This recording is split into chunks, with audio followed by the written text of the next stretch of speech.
London, 1853. Rain lashed against the tall windows of Blackwood House drawing room, casting long shadows across the opulent furnishings that did nothing to warm the chilly atmosphere inside.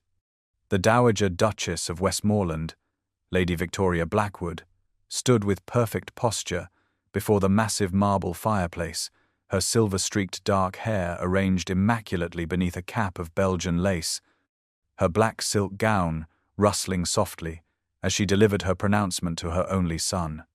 Alexander Blackwood, the 6th Duke of Westmoreland, lounged in stark contrast to his mother's rigidity, his tall frame sprawled across a wingback chair with deliberate casualness, one booted foot crossed over his knee, his handsome features arranged in an expression of studied boredom that concealed the anger simmering beneath. "I have indulged your rebellious nature long enough, Alexander," the Dowager declared, her voice as cold as the rain pelting the glass. "Your father would be ashamed to see you reach the age of 32 without fulfilling your primary duty to this family. 3 months. That is all the time I shall grant you to take a wife, or I shall exercise my rights regarding your personal fortune, which remains, need I remind you, under my control until you marry." Alexander ran a hand through his dark hair, his grey eyes narrowing as he regarded the woman who had shown him so little warmth throughout his life. "My father, may he rest in peace, married for duty and lived in misery," he replied, his deep voice deceptively calm, though his knuckles whitened as he gripped the arm of his chair. "I refuse to repeat his mistakes, mother, regardless of financial consequences." The Dowager stiffened, her thin lips pressing together before she withdrew a folded paper from her reticule. "I have selected 3 suitable candidates from the finest families in England," she continued, as though he hadn't spoken. "Lady Margaret Harrington, the Earl of Pembroke's youngest daughter, or perhaps Miss Caroline Fitzwilliam, whose connections to the royal family would serve you well. The third, Lady Elizabeth Thornton, lacks beauty, but her dowry would restore the east wing of the estate quite nicely." Alexander rose to his full height, towering over his mother, a muscle working in his jaw as he fought to maintain his composure. "You may select whomever you wish, mother, but I will not marry to please you or to preserve fortune I can live without." With those words, he strode from the room, the heavy door slamming behind him with satisfying force. In the corridor, he paused, his breath coming in short bursts as rage coursed through him. For 32 years he had endured her manipulations, her cold calculations, her treatment of people as chess pieces to be moved for advantage. As he stalked toward the stables, heedless of the rain, a dangerous resolve formed in his mind. If she demanded he marry, then marry he would, but his bride would be someone so completely unsuitable, so thoroughly unacceptable to the Dowager Duchess, that his mother would regret ever issuing her ultimatum. His lips curved into a grim smile as he mounted his horse and rode into the storm, droplets of rain mingling with the hot anger in his eyes. He would find a wife, yes, but one that would serve as the perfect instrument of his revenge.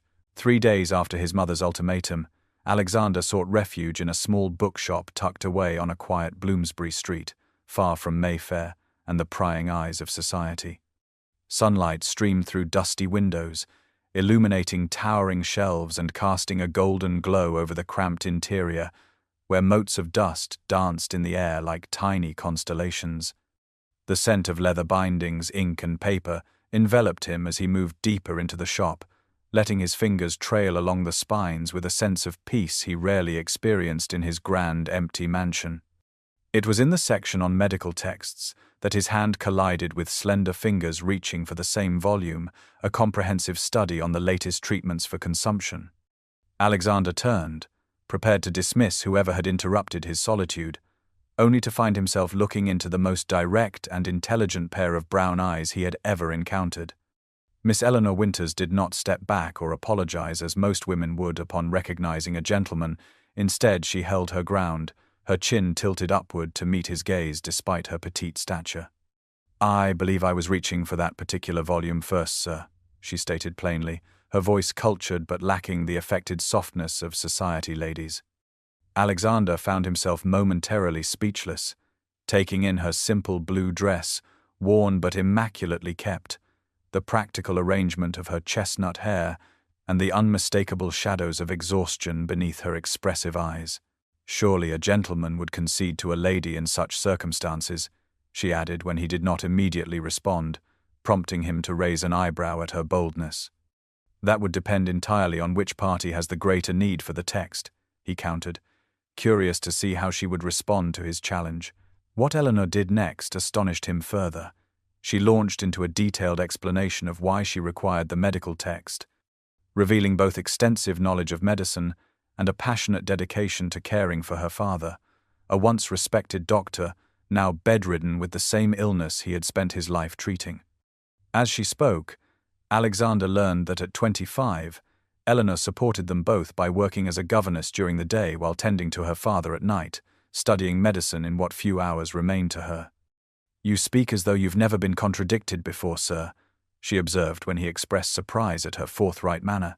"I assure you, Miss Winters, that is precisely what makes our conversation so refreshing," he replied with the first genuine smile that had crossed his face in weeks.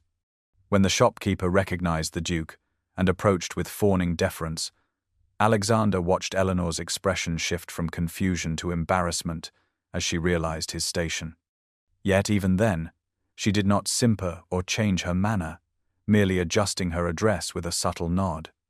As they parted ways outside the shop, Eleanor with the book he had insisted on purchasing for her despite her protests, Alexander found himself watching her walk away, her straight back and determined gait betraying both dignity and exhaustion. An idea began to form in his mind, dangerous and perfect in its potential to solve both their problems while delivering the ultimate insult to his mother. He would need to learn more about Miss Winters, this unusual woman whose circumstances and character might make her the ideal instrument for his revenge. With a decisiveness that had always characterized his actions, Alexander instructed his driver to discover where Dr. Winters and his daughter resided, the first step in a plan that would change both their lives irrevocably. The following afternoon, Alexander found himself standing before a modest two-story home in a respectable but declining neighborhood. The Winters residence bore the dignified shabbiness of genteel poverty, its exterior freshly swept though the paint was peeling, curtains meticulously clean but visibly mended. He rapped sharply on the door, adjusting his immaculate coat as he waited, the grandeur of his attire and carriage drawing curious glances from passers-by. When Eleanor opened the door herself, her eyes widened with undisguised shock at finding the Duke of Westmoreland on her doorstep. "Your Grace," she managed, her composure returning quickly, though a flush colored her cheeks. "This is unexpected." Alexander noted her simple grey dress, practical for her work as a governess, yet worn thin at the elbows, and the ink stain on her right index finger. "I apologize for arriving unannounced, Miss Winters, but our conversation yesterday left me with a proposition I wish to discuss without delay. May I come in?" Eleanor hesitated only briefly before leading him into a small sitting room where medical books lined the walls, and simple, well-polished furniture spoke of care despite limited means. An elderly man reclined in a worn armchair by the window, his resemblance to Eleanor unmistakable despite his gaunt frame and the unhealthy flush on his hollow cheeks. "Father," she said, her voice gentle, "this is the Duke of Westmoreland. He wishes to speak with us." Dr. Winters attempted to rise, triggering a violent coughing fit that shook his frail body. Eleanor moved to his side with practiced efficiency, supporting him with one arm while offering a handkerchief with the other. When the episode subsided, Alexander stepped forward, wasting no time with pleasantries. "I shall be direct, as I value candor above all else. I find myself in need of a wife, and you, Miss Winters, find yourself in need of financial security. I propose a marriage of convenience that would benefit us both." The silence that followed was absolute save for Dr. Winters' labored breathing. Eleanor stared at Alexander as though he had sprouted a second head, her lips parted in astonishment. "I beg your pardon," she finally managed, her voice barely above a whisper.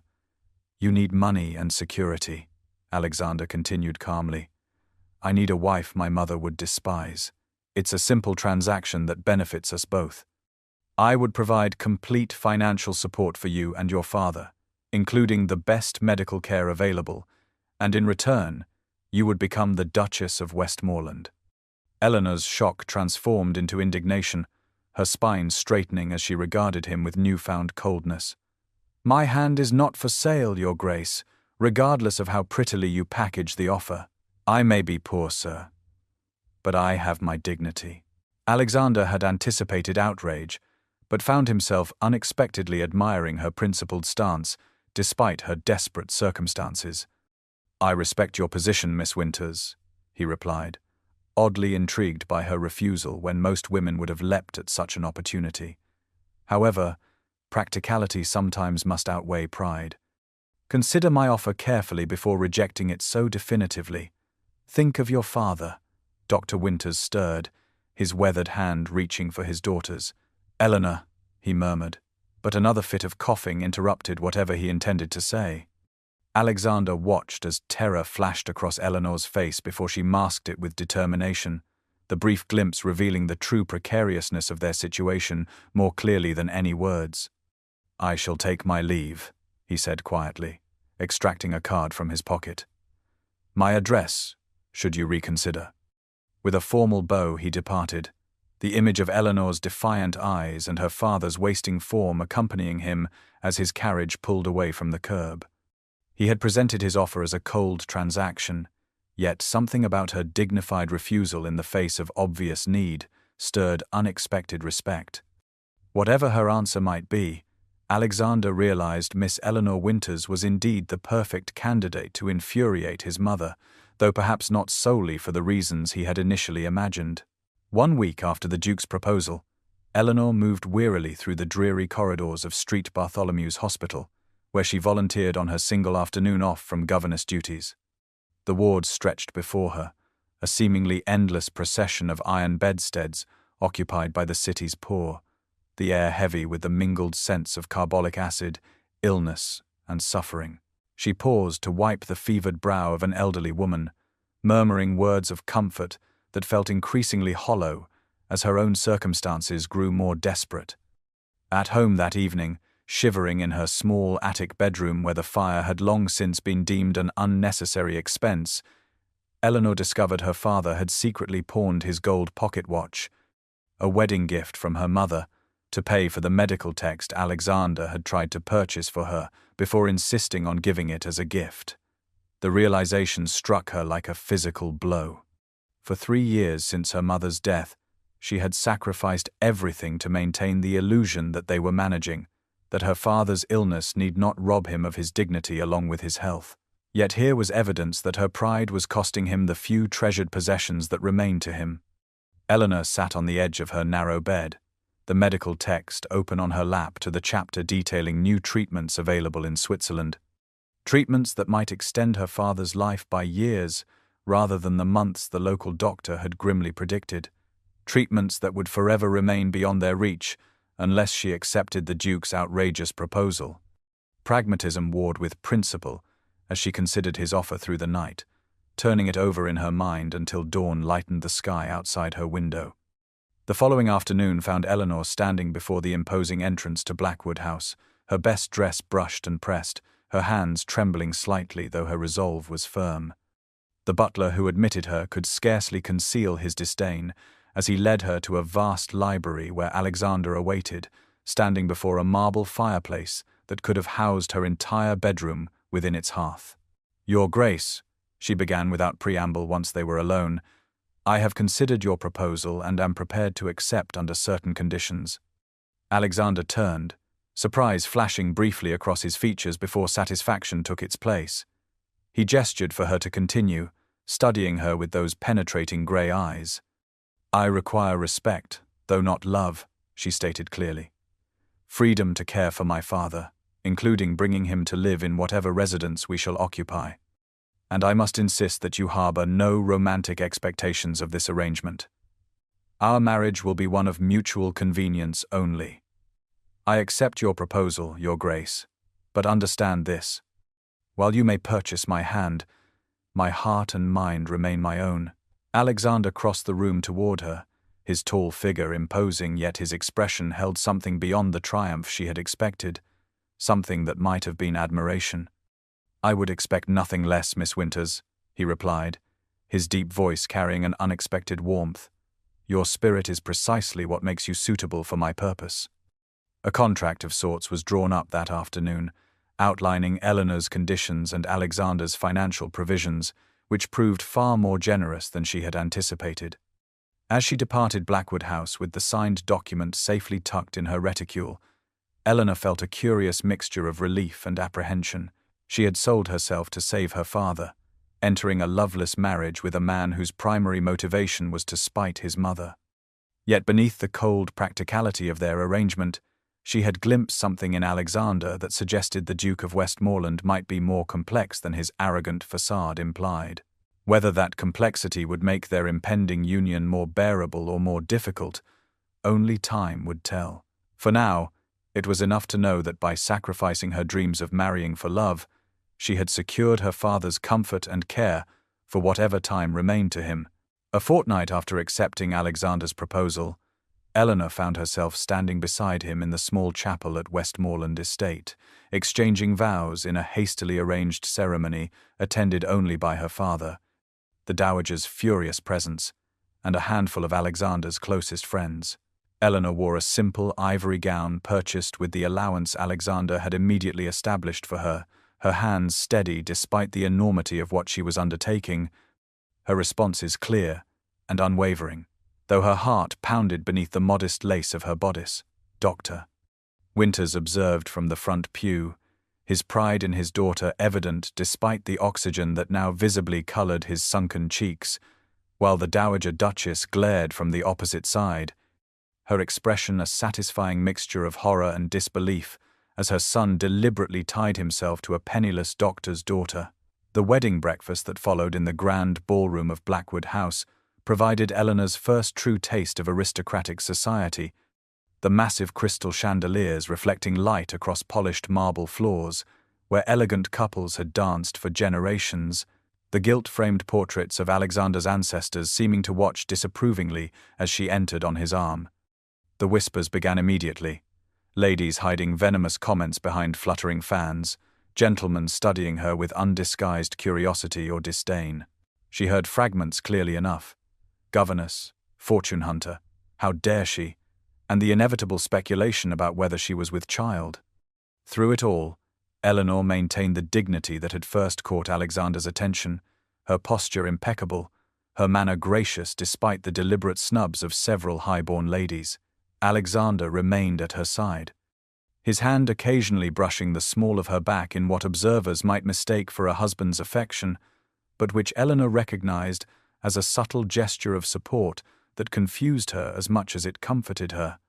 Several of Alexander's friends approached to offer congratulations, their initial skepticism giving way to thoughtful consideration as Eleanor engaged them in intelligent conversation, particularly Lord James Hartwick, whose genuine warmth stood in stark contrast to the general frost of the gathering. Later, Eleanor observed Lord Hartwick corner Alexander near the punch bowl, his expression serious as he spoke in hushed tones. "Playing with a woman's life to spite your mother is beneath you, Alexander, even at your worst." When Alexander merely shrugged, Lord Hartwick shook his head in evident disappointment before approaching Eleanor to offer a brotherly kiss on her cheek and a whispered promise of friendship should she ever require it. That evening, Eleanor was shown to her chambers in the east wing of Blackwood House, rooms of such opulence that she momentarily froze in the doorway, overwhelmed by silk damask wallpaper, a massive tester bed draped in azure velvet, and a sitting room larger than their entire previous home. Alexander appeared in the connecting doorway that led to his own apartments, the awkward tension between them palpable as they regarded each other across the expanse of her new domain. "Sleep well, Duchess," he said finally, his use of her new title emphasizing the strangeness of their situation. "A maid will attend you in the morning." He turned to leave but paused when Eleanor called his name, her voice soft yet determined. "Thank you for providing for my father so generously," she said. "The physician you engaged has already improved his comfort considerably." Alexander nodded, something unreadable flickering in his eyes before he withdrew, closing the door firmly behind him. Left alone, Eleanor changed into a nightgown, with the help of a young maid who clearly found her new mistress as bewildering as Eleanor found her new circumstances. Unable to sleep, she wandered into the corridor hours later, following the sound of voices to a partially open door where the dowager's cutting tones sliced through the silence. That woman is utterly unsuitable, a common governess with no breeding, no connections, no dowry. You have made yourself and this family a laughingstock, Alexander, all to indulge your childish need to rebel against me. Eleanor's cheeks burned with humiliation, but it was Alexander's response that froze her in place. "My wife, mother," he said, his voice cold with a fury Eleanor had not witnessed before, "has more intelligence, dignity, and genuine worth in her little finger than most of the vapid, scheming debutantes you would have had me marry. You will treat her with the respect her position as my Duchess deserves, or you will find yourself no longer welcome in my home." Stunned by his defense, Eleanor retreated silently to her chambers, this glimpse of genuine feeling from the man she had married, complicating her understanding of their arrangement. Perhaps there was more to the Duke of Westmoreland than the arrogant aristocrat who had proposed a loveless marriage to spite his mother, just as there was now more to Eleanor Winters than the desperate daughter who had accepted his offer to save her father. Spring blossomed into summer as Eleanor settled into her new role as Duchess of Westmoreland, the vast library of Blackwood House becoming an unexpected sanctuary where she and Alexander gradually discovered common ground.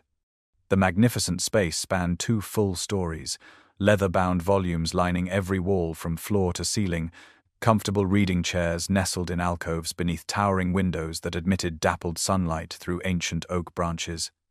Here, Eleanor spent hours absorbed in medical texts, while Alexander attended to estate business at a massive desk near the fireplace, the silence between them evolving from awkward tension to comfortable companionship as weeks passed.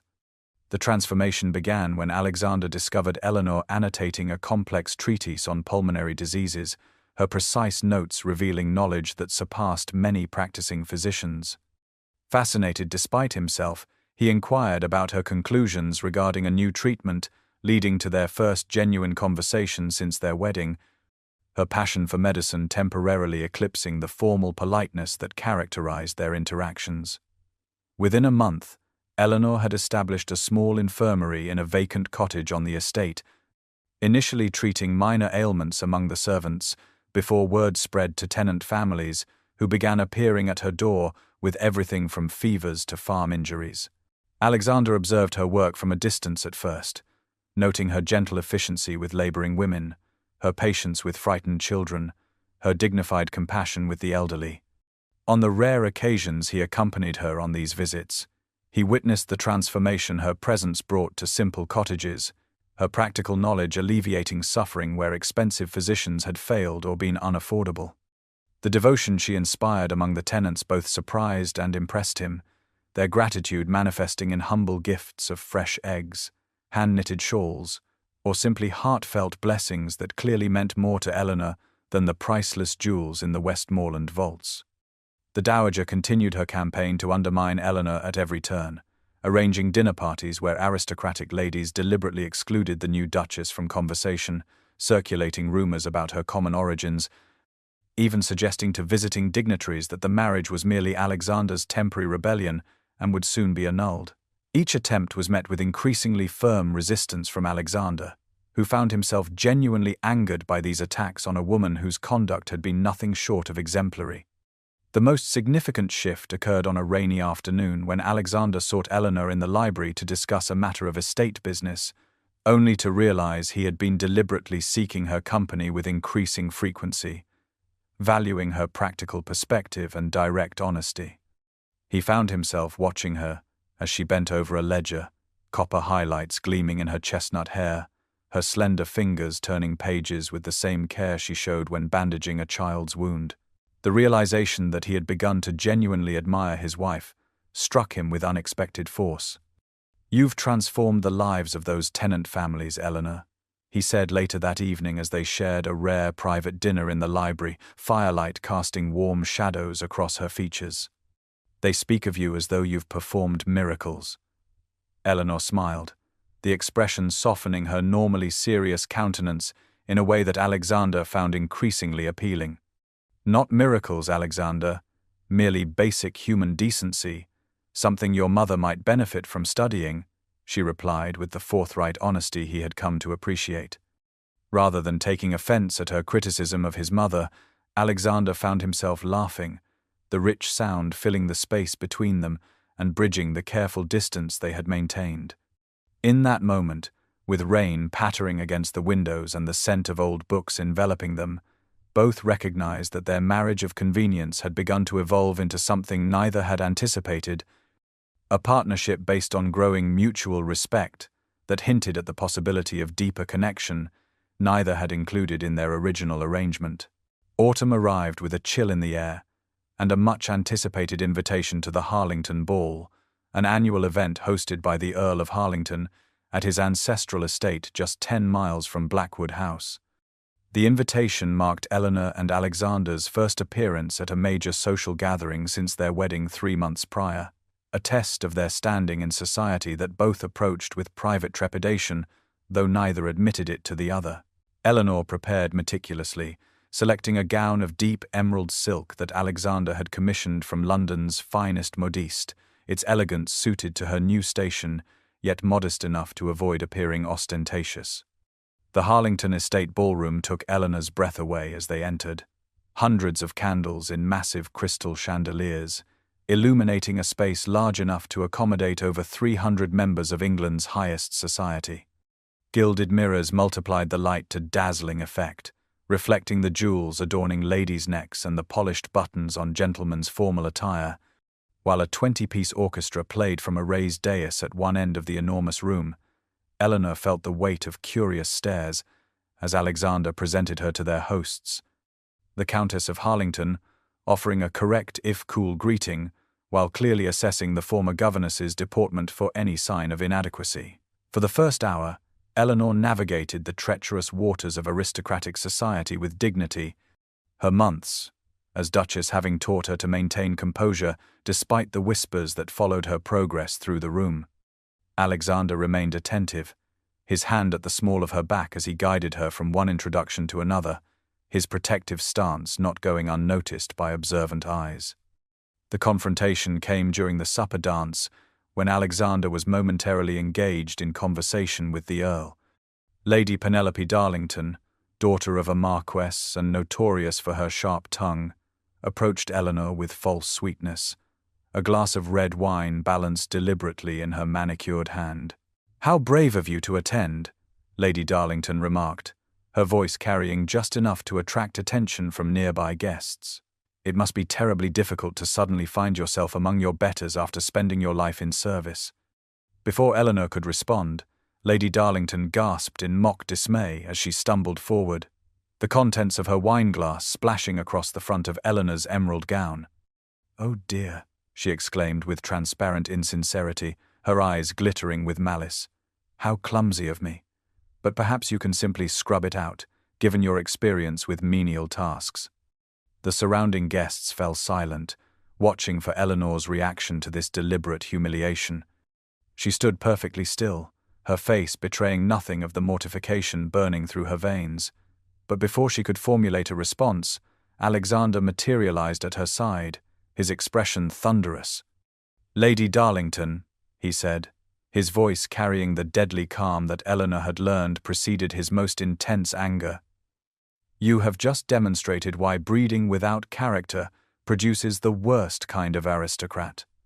My wife has shown more dignity, intelligence, and genuine nobility in her short time as Duchess than you have managed in your entire privileged existence." He turned to Eleanor, removing his own handkerchief to blot ineffectually at the spreading stain. "Shall we depart, my dear?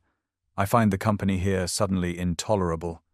The journey home passed in tense silence, until they were halfway to Blackwood House, when Alexander suddenly ordered the driver to stop beside a moonlit stream.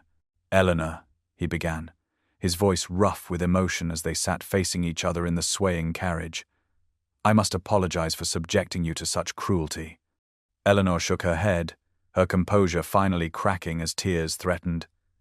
"It is what I expected, Alexander. What I am unaccustomed to is having someone defend me so fiercely. The vulnerability in her admission seemed to break something loose in Alexander, and without warning he moved to sit beside her, one hand lifting to touch her cheek with unexpected gentleness. "Our arrangement has become complicated for me, Eleanor," he confessed, his grey eyes searching hers in the dim light of the carriage lantern. "Complicated how?" she whispered, heart thundering beneath her ruined gown, as his face drew closer to hers. "I find myself no longer thinking of you as my mother's punishment, but as my unexpected reward," Alexander answered. And then his lips were on hers, tentative at first, then with increasing certainty, as Eleanor responded to his touch. When they finally broke apart, both breathing quickly, Eleanor placed a restraining hand on his chest, fear shadowing her eyes. "We agreed to a marriage of convenience, Alexander, nothing more. I cannot allow myself to believe in something deeper only to discover later it was merely gratitude or passing attraction." Alexander captured her hand, pressing it more firmly against his heart. "What began as convenience has become necessity, Eleanor. These past months have shown me a woman of such substance that I find myself increasingly unable to imagine my life without her." Eleanor turned her face away, torn between longing and self-protection, the carriage continuing its journey toward Blackwood House while autumn leaves swirled in its wake, mirroring the tumultuous emotions now complicating what had once seemed a simple arrangement between two practical strangers.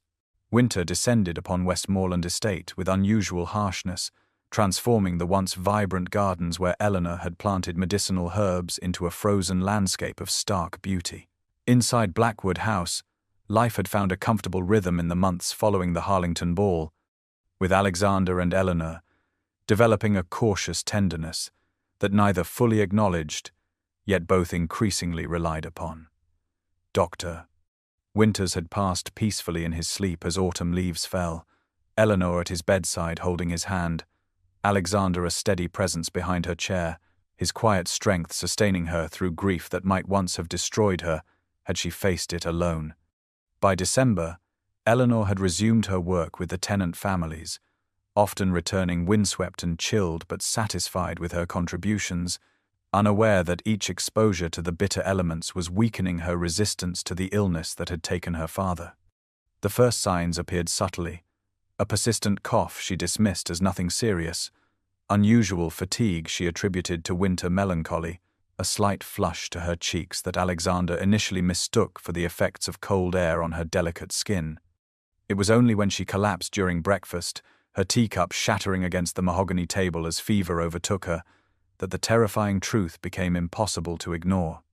Alexander refused to accept the severity of her condition at first, assuring himself and the household that his strong, capable wife would recover quickly with proper rest. But as hours stretched into days with Eleanor's fever climbing relentlessly, her breathing growing labored and her once clear voice reduced to delirious murmurs, panic replaced denial. He dispatched riders to London, summoning every reputable physician in the city, offering fortunes for their immediate attendance, pacing the corridors outside her sick room like a caged predator, while servants scurried from his path. The cheerful morning room Eleanor had favoured was hastily converted into a sick room to spare her the journey upstairs, its sunny yellow walls now seeming a cruel mockery of her pallor, the ticking of the ornate French clock on the mantel, marking each precious moment slipping away. Alexander dismissed his valet, abandoned all pretense of ducal dignity, and took up residence in a chair beside her bed, his clothes rumpled from constant vigil, his face haggard with fear as he watched each laboured rise and fall of her chest. "Sir, you must rest," urged the physician from Edinburgh, a specialist in consumption whose reputation had drawn him to Westmoreland Estate. "The Duchess' condition remains grave. It may be some time before we see improvement." "I will not leave her," Alexander replied, his voice hoarse from sleeplessness, his hand gripping Eleanor's limp fingers as though physical contact alone might tether her to this world. "Do whatever must be done. Spare no expense, but I will remain here." The Dowager Duchess arrived uninvited on the 5th day of Eleanor's illness, sweeping into Blackwood House with her usual imperial manner, only to falter at the threshold of the sick room. visibly shaken by the sight of her formidable son reduced to a hollow-eyed shadow of himself. "Alexander," she began, her voice uncharacteristically tentative, "you must take care of your own health. The servants say you have neither eaten nor slept properly in days." Alexander did not look up, his gaze fixed on Eleanor's face. So still she might have been a waxwork, but for the rapid, shallow movements of her chest. "If she dies, mother, none of it matters," he whispered, the raw anguish in his voice striking the dowager silent. "My title, my wealth, my position, all of it meaningless without her. I married her to spite you, but she has become everything to me." The admission, spoken in a moment when he believed Eleanor beyond hearing, fell into a room suddenly silent, save for the merciless ticking of the clock and Eleanor's labored breathing. The dowager stood transfixed, watching as her son, the arrogant duke who had defied her at every turn, pressed his wife's palm against his cheek, tears tracking unashamedly down his face. "Please, Eleanor," he pleaded, his voice breaking on her name. "You cannot leave me now, not when I have only just learned what it means to truly live, to truly love. Fight this, my heart. Come back to me." In that moment, witnessing her son's genuine devastation, the Dowager Duchess finally understood what she had failed to see before. The marriage she had condemned as mere rebellion had transformed into a love so profound that its loss would destroy the son she had sought to control. She retreated silently, her own heart heavy with the realization of how thoroughly she had misunderstood both Alexander and the remarkable woman he had chosen, whose worth could now be measured in her son's unconcealed grief and the fervent prayers of servants and tenants gathering daily outside Blackwood House, awaiting news of their beloved Duchess. Dawn broke over Westmoreland Estate, golden light creeping through partially drawn curtains to illuminate Eleanor's sick room after the longest night of Alexander's life.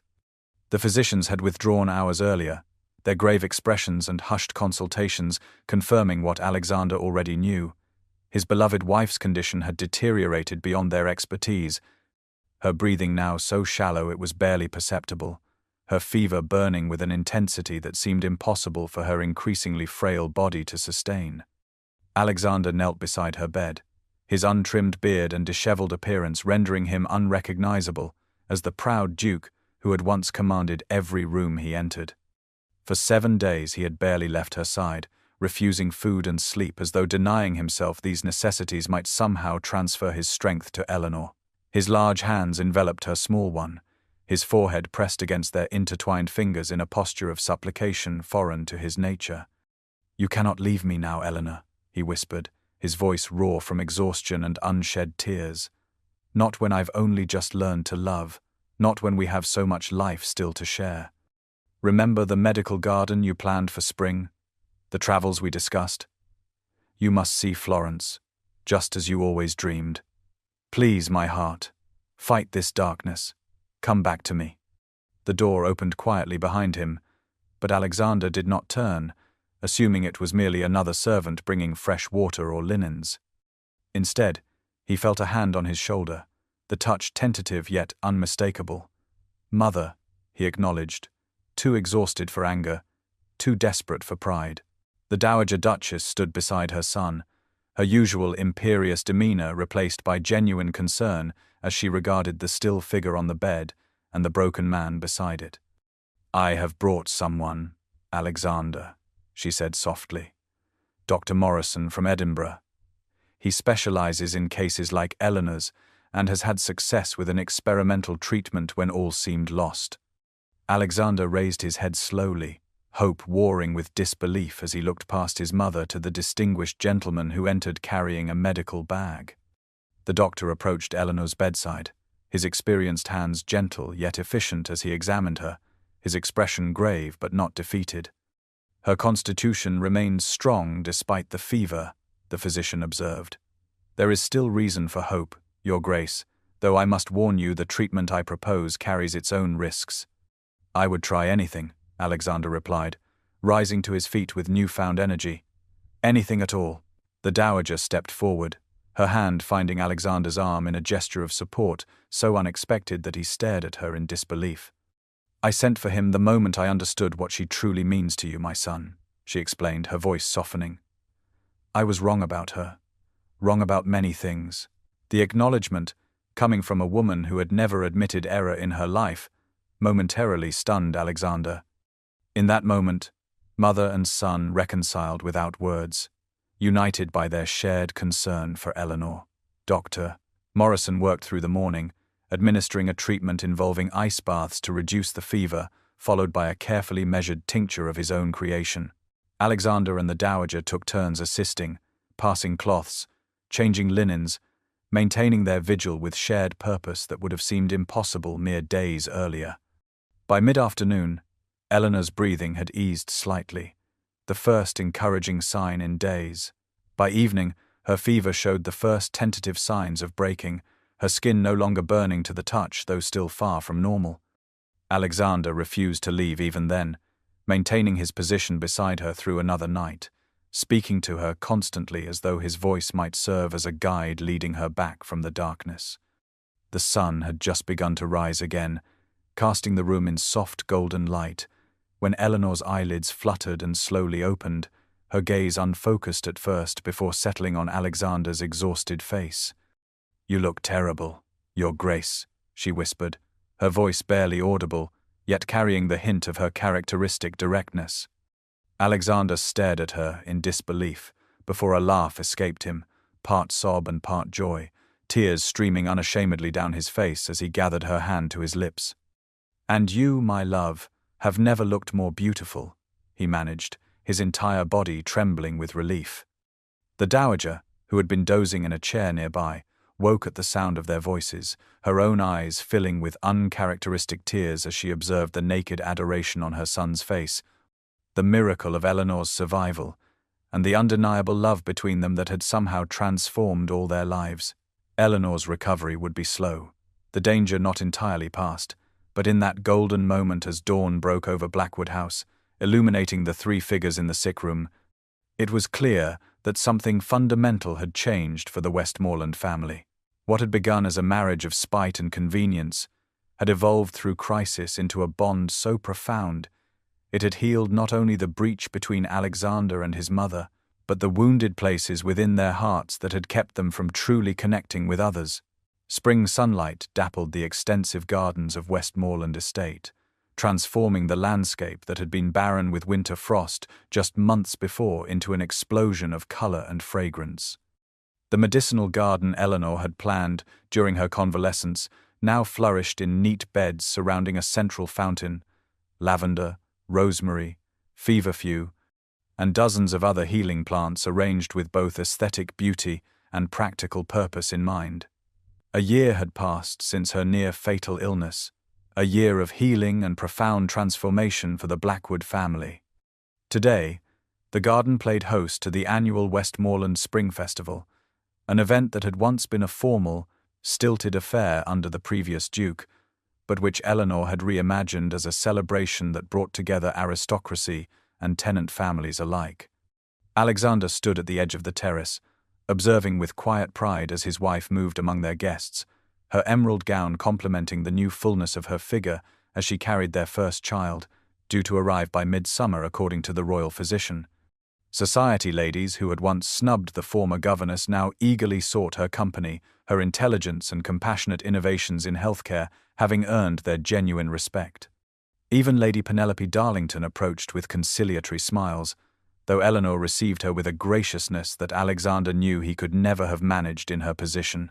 Most remarkable of all was the sight of Eleanor, deep in conversation with the Dowager Duchess, the two women gesturing animatedly as they discussed the expansion of their joint project, a clinic for impoverished women and children in London's worst slums. The transformation in his mother still astonished Alexander, her imperial manner softened by genuine admiration for the daughter-in-law she had once disdained. Her formidable organizational skills now directed toward meaningful charitable work rather than social manipulation. Lord Hartwick appeared at Alexander's side, offering a glass of champagne with a knowing smile. "I believe congratulations are in order, old friend," he remarked, nodding toward Eleanor's gently rounded abdomen. "Though I must say, when I warned you about playing with a woman's life, I never anticipated such a thoroughly happy outcome.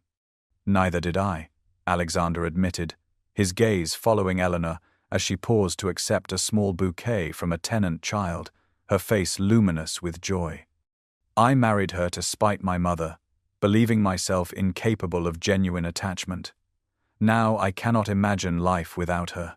When I think how close I came to losing her, he paused, the memory of those desperate days still powerful enough to constrict his chest. How ironic that your act of rebellion led to your salvation, Hartwick observed. I have never seen you so content, Alexander. It suits you. As afternoon mellowed toward evening and guests began departing, Alexander sought out his wife, finding her resting on a stone bench beside a blooming rose bush, one hand resting protectively over her abdomen. "Are you tired?" he asked, his voice gentle as he sat beside her, concern evident in his eyes. "A little," she admitted with the honesty he had come to cherish, but happily so.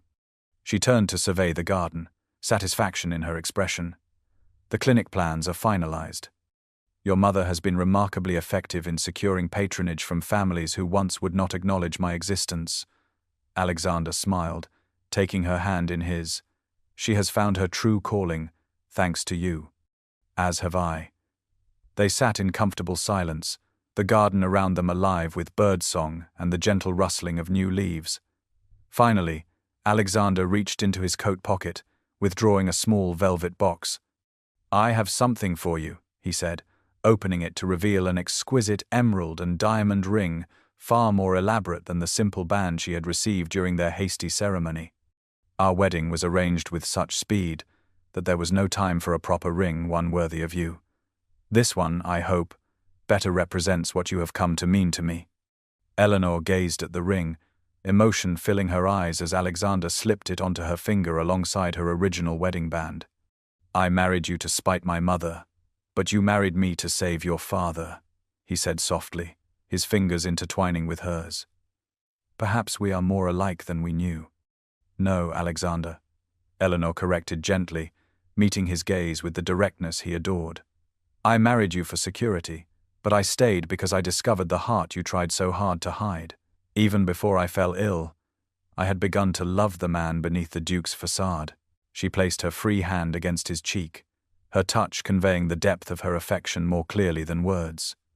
Alexander turned his face to press a kiss into her palm, marveling at how this one gesture, so simple yet so intimate, could still affect him so profoundly after a year of marriage. As twilight descended upon the gardens of Westmoreland Estate, the Duke and Duchess remained on their bench, silhouettes against the fading light, hands intertwined in a simple tableau that belied the extraordinary journey that had brought them together. What had begun as the coldest of arrangements, a marriage conceived in spite and sealed in pragmatism, had blossomed into a partnership of such depth and passion that it had transformed not only their own lives, but touched countless others through their united purpose. The distant sound of carriage wheels marked the departure of their final guests, but Alexander and Eleanor lingered in their garden sanctuary, content in the knowledge that the greatest journey still lay ahead, not as Duke and Duchess, but as husband and wife, partners and parents, bound together not by convenience, but by the most inconvenient and wonderful of emotions, a love neither had sought, but both had found in the most unlikely of circumstances.